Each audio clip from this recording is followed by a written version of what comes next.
Sinabihan po tayo dito na wag po tayo magsasalita ng hindi maganda dahil baka may mga nakapaligid na mga pulis na handang dakpin ang lalaban. Pero ito lang ang sasabihin ko sa inyo. Kayong mga pulis na naandyan, alam nyo sa puso nyo na mali ang ginawa ni Torre. Alam ninyo na abusado na ang gobyernong ito.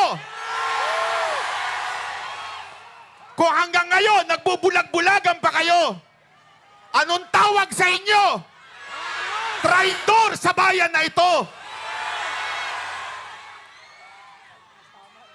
Tandaan nyo mga kababayan, mga pulis, kayo ang kakausapin ko ngayon. Sinasabi nila na hindi applicable yung Article 59. Mali po yun. Bakit? Ginamit nila ang Article 7 para hulihin si Pangulong Duterte. Hindi pa pwedeng sundin ng isang article, yung isa hindi. Kahit ang Biblia sinabi yan. Tandaan nyo sa James 2 verse 10, basahin nyo. Sundin mo man ang lahat pero may mamiss kang isa. Guilty ka sa lahat. Ang ginawa kay Pangulong Duterte ay labag sa ating batas. Kinidnap nyo ang aming Pangulo.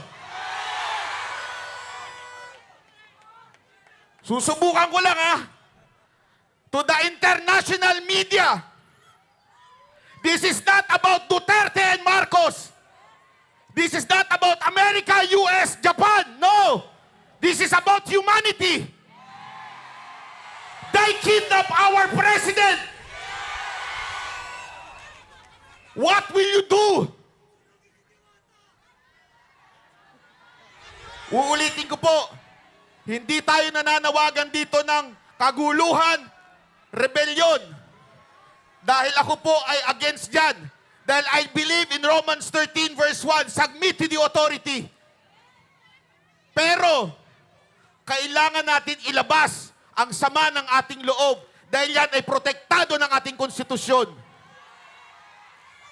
Ito ang ginagawa namin ngayon. Ang aming damdamin ay nilalabas dahil mali ang ginawa ng gobyernong ito sa isang Pilipino. Nakita niyo si tatay kagabi? Kung hindi ka nadudurog doon, hindi ka Pilipino. Ang dami kong napanood mga kababayan. Hindi ho sila political. Pero nakita nila yon, nadudurog sila. Bakit? Ang isang Pilipino nakaupo sa puti. Akala ko ba malaya tayo? Akala ko ba malaya ang Pilipinas? Bakit Amerika o puti ang umuusig sa ating Pangulo? Hindi kami nagagalit kung gusto nyong usigin sa Korte ng Pilipinas. Yan ang tama, due process yan Pero puti, hindi kami papayag dyan. Mali po yan.